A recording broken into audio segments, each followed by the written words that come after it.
Good evening. Never before has the campaign for animal rights been so active in our region. From the ports of Humberside to the high streets of North Yorkshire, the last few months have seen demonstrations and arrests, arson attacks and letter bombs. Three issues above all: the transportation of live animals, blood sports and medical research have proved most controversial. But does the response of animal rights groups amount to welfare or warfare? Well, tonight in the studio we have representatives of two groups in the firing line. Stock farmer Bill Crystal, who's lost a third of his business because of the ferry ban, and Mike Rigglesford from the Research for Health Charities group. Also joining us, two activists in the animal rights movement: Pattrick Rattigan, a director of the British Union for the Abolition of Vivisection, and Eric Staples of the National Hunt Saboteurs. But first, Peter Lugg charts the development of the welfare lobby's growing militancy.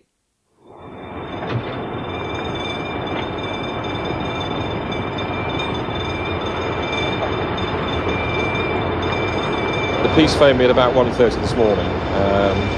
I came down here within about 10-15 minutes, and it was well underway by then.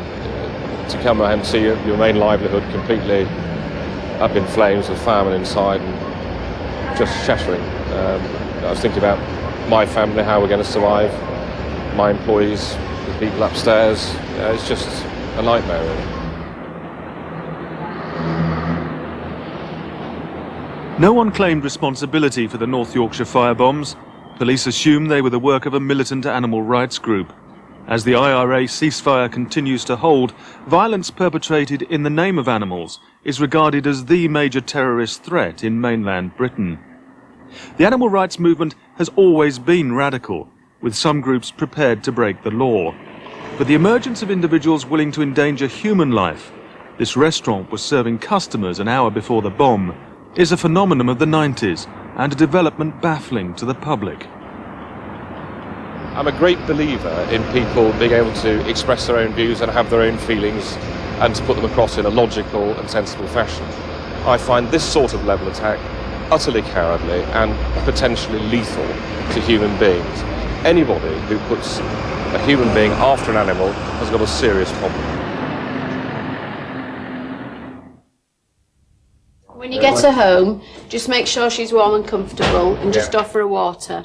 For more than a century and a half, the RSPCA has been the world's leading and best-known animal welfare organisation. And then from tomorrow morning, just let her have short walks on the lead for about a week. Okay? As here in Leeds, the Society runs homes, clinics and hospitals nationwide. Certainly, thank you. We have here the kennels and the cattery. We no longer take stray dogs, but we will take dogs that are unwanted by their owners. We will take welfare animals through social services where people are in hospital and unable to look after them. And then further facilities for boarding, where people, like any private kennels, people go on holiday, they can board their animals here for us. The RSPCA's guiding principle is to promote kindness and prevent cruelty to animals by all legal means.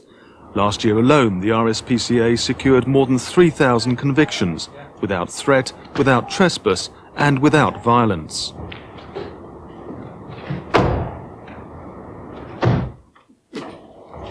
Right, here's Benji. Oh, my little sweetheart. There you go. Oh, Right. God love you. You need to come back to clinic on Monday. But the dilemma for our established welfare organisations is that the slow rate of progress in winning reform, despite vigorous campaigns on issues like hunting and medical research, has led to internal frustrations among members. The RSPCA has had in the past certain people that may have been considered to be militant, and they have even formed offshoot societies that are militant, but that has never ever been the RSPCA's attitude towards better animal welfare. We use the same tactics wherever. We imitate the huntsman, as in his voice calls, his horn calls. We use scent dullers to mask the scent of the fox. We use whips to crack in front of the hounds. We've never hit a hound with a whip. To send the hounds back. That's a recognised tactic of the huntsman. We'd also possibly lay false trails, and also if they put a fox to earth, we'd occupy that earth. The activities of the Hunt Saboteurs, a splinter group of the League Against Cruel Sports, have been highly provocative and have brought members into direct, often violent conflict with the hunting fraternity. It was a dead debate in the early 60s. People went out fox hunting and some people disliked it, and that was it. And a group of young men and women decided that it was about time to reawaken the argument. So the conventional groups, the RSPCAs, in the League, were ineffective? Well, they weren't ineffective, but they are into a slow campaigning process. They wait for laws to change. They wait for governments to change. These people... That's democracy, isn't it? That is democracy, but then again, democracy is a very slow process sometimes, and a democracy occasionally needs a kick up the rear to awaken it to what is going on. The sight of young people willing to risk arrest and injury has led mainstream groups to sharpen their campaign. In the video age, the propaganda battle has become ever more sophisticated. Material like this arrives on news desks every day of the week. In this case, the British Field Sports Society paints an idyllic traditional picture of fox hunting. While viewed from the perspective of the League Against Cruel Sports, hunting is portrayed as the bloodlust recreation of a rural minority. The same sequence appears in both films. Used in this case by the BFSS to back their claim that the fox is killed cleanly, it's instantaneous, and by the League to suggest that it isn't. This clearly shows the fox wasn't killed cleanly by a single bite to the neck. Medical research provides the British Union for the Abolition of Vivisection with similarly shocking source material. These sequences, filmed by a supporter working undercover at a reception centre for rhesus monkeys, are being shown to school children in Bradford. The commentary is by a well-known TV personality. This monkey's teeth were battered during its capture, and its mouth is still bleeding. Remember, this is the south of England, near Brighton. Okay, as you can see, the primate trade is a brutal business. I do something like 2 or 3 school talks a month, and the rest are universities and colleges. But we believe it's very important work, because the whole animal rights issue is, according to opinion polls, is one of the most important issues to students of this age. Is this just propaganda being fed to young minds? Well, it's reality. It's called reality. 3 million animals suffer terribly in British laboratories. What do you want me to do? Just play that down? I can't, in all honesty, do that. I mean, we don't go out of our way deliberately to shock. Certainly not the younger school children, because it's counterproductive. But the BUAV, too, now faces a split in its ranks.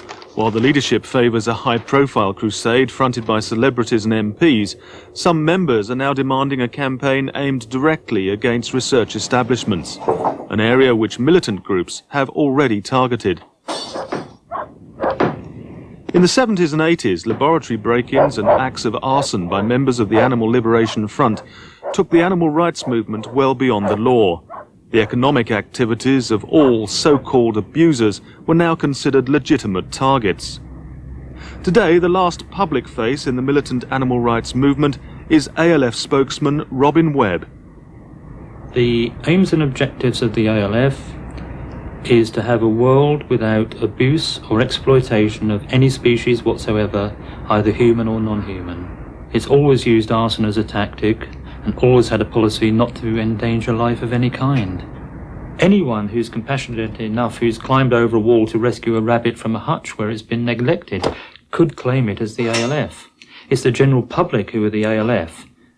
They are the compassionate commandos, the ones who care enough to do something on behalf of animals.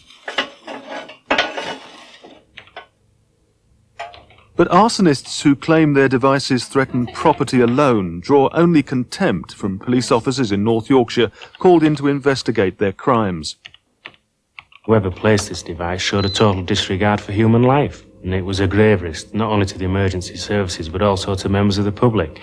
When you look at Lindsley's shop on Cheltenham Parade, I mean, the shop itself contained live ammunition that was going off while our services were trying to put the fire out. Above the premises, there are residential premises where people were actually asleep. I've seen literature like the magazine that's by you with ALF on the cover, which actually includes bomb-making instructions. Well, this isn't produced by the Animal Liberation Front press office or the supporters group or any bona fide organisation of that nature. But it's titled ALF newsletter. Yes, no, bomb-making instructions on how to do it, if you like, are not produced by the supporters group or the press office. These are produced by individual activists anonymously, showing people how to make not bombs but incendiary devices.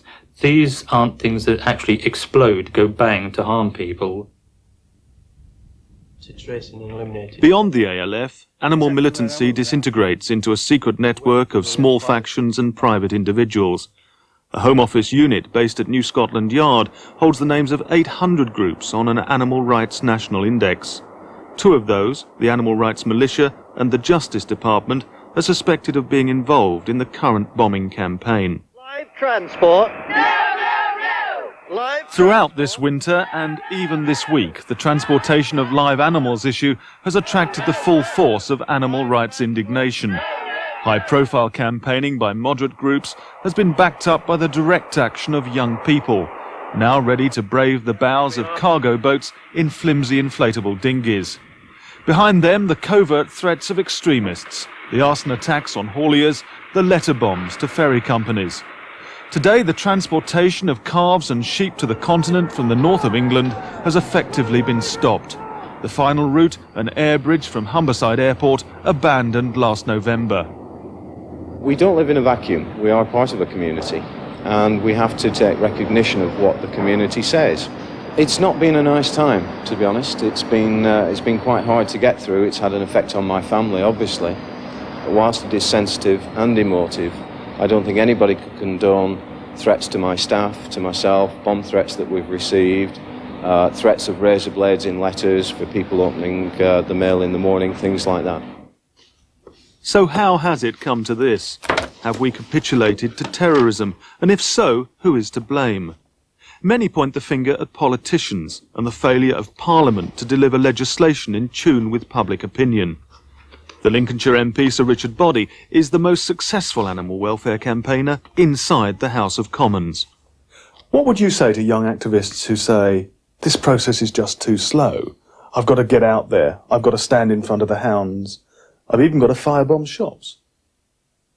Well, up to a point I'd agree with them. I think they're mistaken over hunting. But over vivisection, I can understand their frustration. I share it entirely. But after all, when you are introducing a law, you are introducing a crime. And you're saying to people, what you've been doing up to now has been lawful, but from now on you're going to be a criminal if you continue to do it. Now, I think if you're going to say that to any group of your fellow citizens, you've got to prove your case and show that it is indeed a criminal and immoral act that has been done legitimately up to now. For Barry Davis, firebombed out of business and branded an abuser, the struggle to re-establish himself has already begun. Finding new premises is proving difficult. Suddenly fishing tackle and gun dealers are considered undesirable tenants. I feel as I've been judged, tried and sentenced without any form of recourse to argument or sensibility, and I find it most difficult to accept. But I don't find that what they've done is any form of expression at all. It's a pure act of revenge and terrorism. I regard these people as being cowards. They've carried out an illegal act without any reference to myself or my customers or my staff at all. What they have done is illegal. What I am doing and what I intend to continue doing is legal. OK, well, if I can turn first of all to Pattrick Rattigan. I know your organisation, your particular organisation, doesn't believe in violent means of protesting and campaigning, but do you sense a tangible shift in general towards direct action and more violent means? In general, I think the frustration has built up to a point whereby some people who wouldn't have taken direct action before are doing now. The BUAV, of course, has no part in any sort of ALF activity whatsoever, so I have to make that clear to start with. But there is a frustration that's built up because of the message is not getting across. It's not getting across through the mass communications media. It's not getting through to the politicians. And there is a consciousness level rising all the time in the animal rights movement, which is becoming more and more angry. Do you feel threatened yourself, Bill Crystal? Because I know you've lost a lot of your business because of the ferry ban. It is a threat when people will not allow a legitimate trade. It's not as if the animals were being subject to pressure or terrorised or ill-treated. They aren't. OK, now, terrorism, Eric Staples, I know you're not involved in that, but I think you would agree that on occasion you go to the borderline when you put yourself between the fox and the hounds, you provoke incidents. How far are you prepared to go on behalf of animals? Hunt Saboteurs Association is a non-violent direct action movement. It has been its 30 years. We have never gone out there with the intention of attacking or injuring or fighting with anybody. I realise that, but there have been incidents. The violence has always come from their side. Well, there's a dispute about that. Right, whatever. I can give you Both sides statistics blame each about other. that. What I'm trying to say to you is, how far down the line would you go to protect your fox? Myself, personally, I will continue to do what I've done for the last 8 years. I will lawfully and peacefully protest against blood sports. And, you know, if a government brings in a draconian law to make my lawful, peaceful protest illegal, then I will continue. But we've seen on the film people prepared to put animal lives before human lives. People at home may say, that's balmy, I can't even understand it, begin to understand it. Can you give us some insight into the way people who do that might feel? I don't necessarily think that is true. I think people who are driven to what is deemed acts of terrorism come from a very long journey before they could ever think about that sort of action. The frustration, the day-to-day abuse of animals, the genocidal destruction of animals. No human person has ever been killed or injured by an act claimed by a legitimate animal rights organisation or even some of the fringe groups. Mike Rugglesford, you wanted to come in there? Well, in Bristol a few years back, we saw part of the hand blown off a child in a pushchair as the terrorists attempted to blow up a medical researcher. We've seen these firebomb attacks, and we've seen intimidation, break-ins in hospitals. We have charity shops where people are coming in and spitting at the volunteer ladies who work in them. We've seen all sorts of problems like that. If you're going to put a firebomb somewhere, even if you've made sure that the building's empty, you're putting the firemen's lives at risk. Also, we saw the RSPCA there running an animal hospital using drugs and other treatments to treat those animals that have been developed through work on live animals.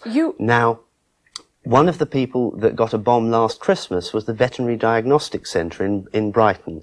That's where your vet or my vet would send a blood sample from your cat or dog if they didn't know what was wrong with it. They'd send it to Brighton to get the vets there to try and figure it out. Now that place got a bomb from the activists. At that point, we're dealing with lunatics.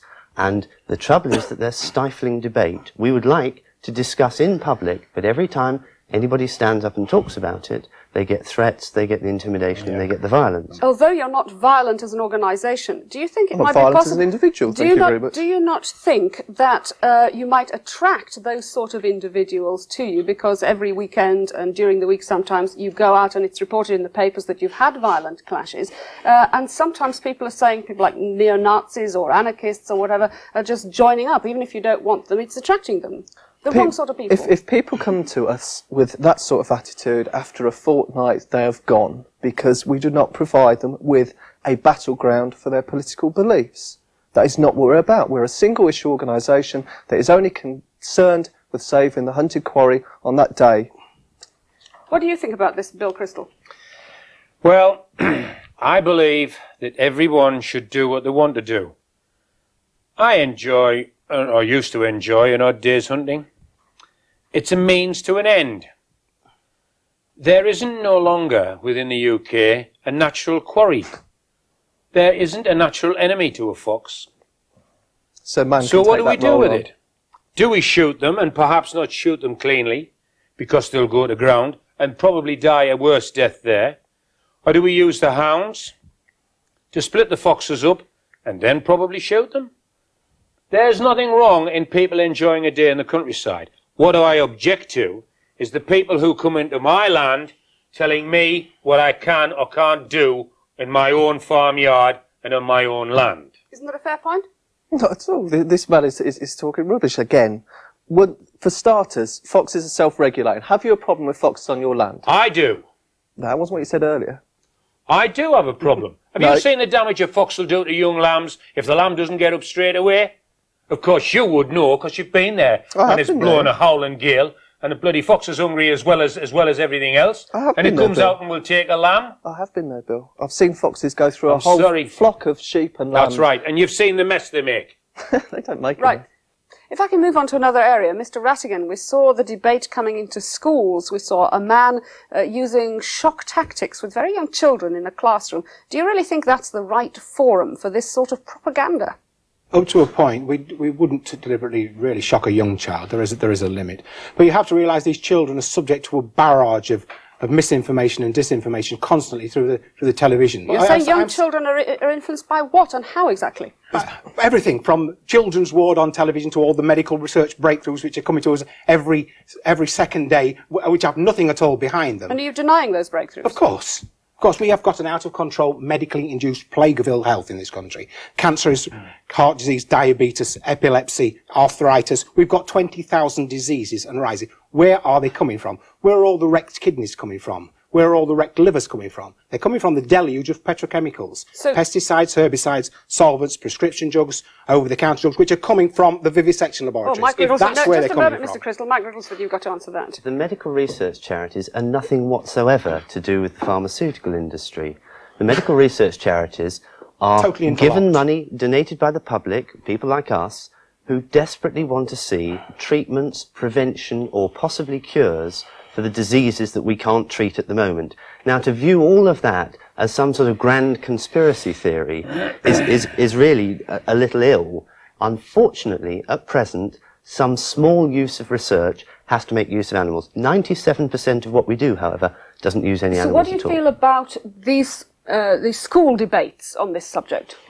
Well, we have an extremely well-organised animal rights movement in this country. The three biggest animal rights groups, of which we have a representative one here, and you saw another representative from the same group in the school, spend £3 million a year in the UK on putting out propaganda into schools. Now, if that money was actually put into charities like, for instance, the Fund for the Replacement of Animals in Medical Experiments, which is attempting to find replacement for some uses of animals, so if that money was channeled into positive uses of ways of trying to prevent animals being used, then we could actually probably see something going forward. But just to put propaganda into schools confuses school children and stops the very children who might be our scientists tomorrow, who wouldn't want to use animals, coming in to medical science and helping us with our work. Could I move on to a related subject, the effectiveness of this whole campaign? We've established that, in fact, it is becoming more violent. Eric Staples,